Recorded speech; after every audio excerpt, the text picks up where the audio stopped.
Now let's look at the addition of molecular halogens. So things like bromine, the molecule Br2, or chlorine, Cl2.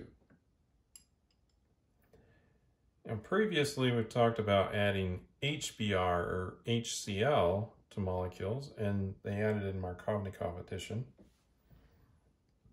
Now let's look at what happens when if we were to add molecular bromine. When we do this, and we'll need a suitable solvent for this process.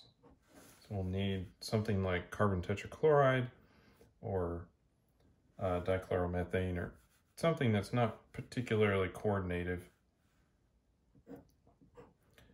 and not protic.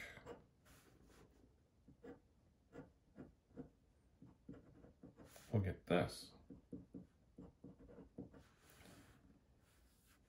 And of course, we would also get the enantiomer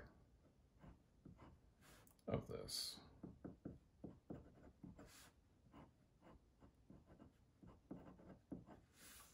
Now you'll notice that we only are getting anti-addition.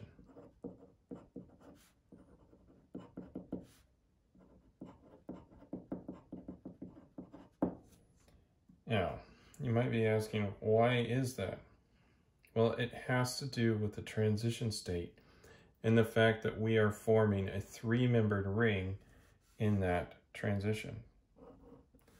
So I'm going to draw this molecule a little bit flatter, kind of like an angle like that, so we can see this a little bit better. So we put our double bond right here. We're going to have a bromine molecule here. Now, you may remember that bromines and chlorines and other large molecules, large atoms, are easily polarizable. So there's a lot of negative electrons right here.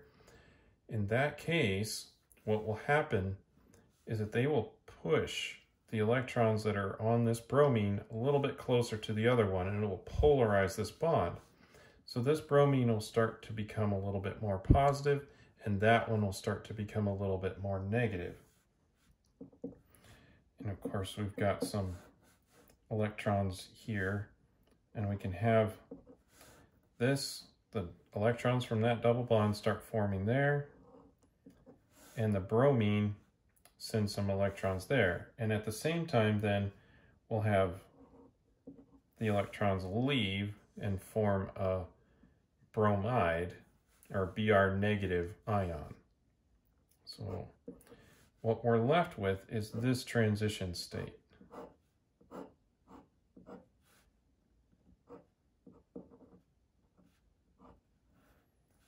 And there's a plus charge on it.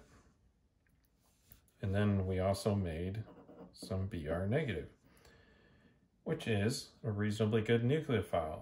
And so we'll just attack either one of these positions, and whichever one we attack, whichever position comes up, will produce one of these, right? So let's just say that we attack this first position. Then what we'll end up with will be this. We'll have a bromine going down here, and we'll have one up there, because this has got a break when that happens. And that is why it'll always be anti-addition, because when one bromine comes in, the other one has to transition away, right?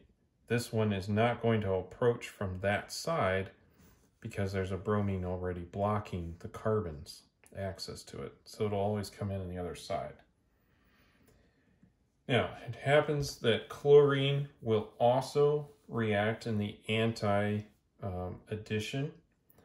unless there's some way to resonance stabilize a carbocation, and then it could undergo a different mechanism. But in general, they are anti-addition. Now, You might notice that I did not mention fluorine or iodine. And the reason for that is they're just not useful in synthesis. The fluorine reagents tend to overreact, and they can react generating a lot of heat, potentially even some fire, and you'll make a lot of different products. And the iodine is just not reactive enough for this process to happen. So it really only works with bromine and chlorine. Now you might ask, well, if we can do it with an alkene, does this process also work with an alkyne? And the answer is yes, but we give up some of our selectivity that we had before.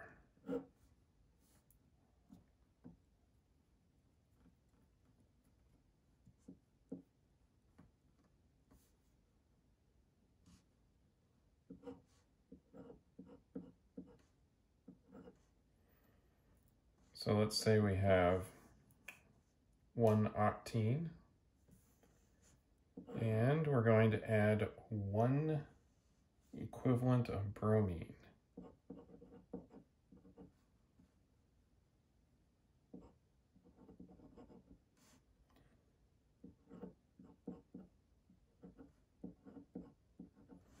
Again, we'll need a appropriate solvent.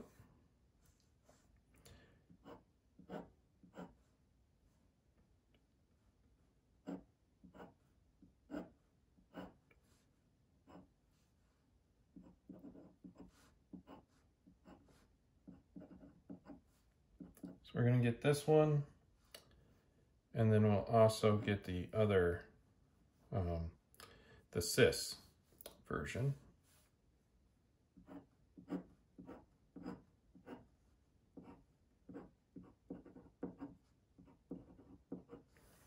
Turns out we'll get a little bit more of this one than we will of the cis, but we get both. Almost forgot the double bond there. Now, if we add an excess, well, let's explain why we get both of these, right? We get anti-addition, but we also get syn addition, or same side addition. And the reason for that is we can't really form the same transition state like we can up here. So trying to make this transition state is just way too much strain, right? It's bad enough when we have a 3-membered ring, but if we add something in here, then instead of wanting to be 109 degrees, 109.5, something like that, and we're squishing it down to 60, you know, that's a lot of strain. Whereas here, we're taking something that's 120 degrees and trying to compress it down into 60. This is just not stable enough to happen, so that won't happen. And that's why we'll get a mixture of these two products. With, in this case, this one is still the major product.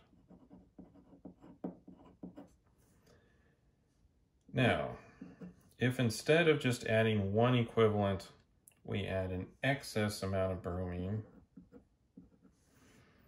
and we'll get a little bit of that in this case too, but excess, then we're going to fully brominate that.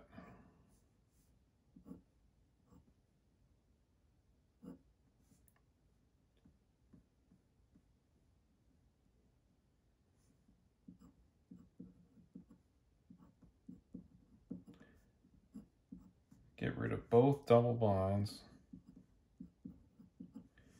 and we'll have the bromine everywhere on here. So if that's something that you would like, this would work well for that. Now, even when we're working in 1 equivalent, you probably still get a little bit of this over-bromination happening. So just be prepared for that.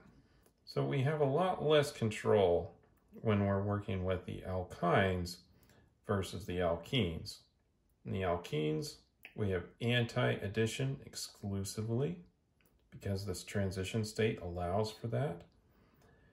And we'll only ever get 2 bromines on there because we don't have another double bond ready to react.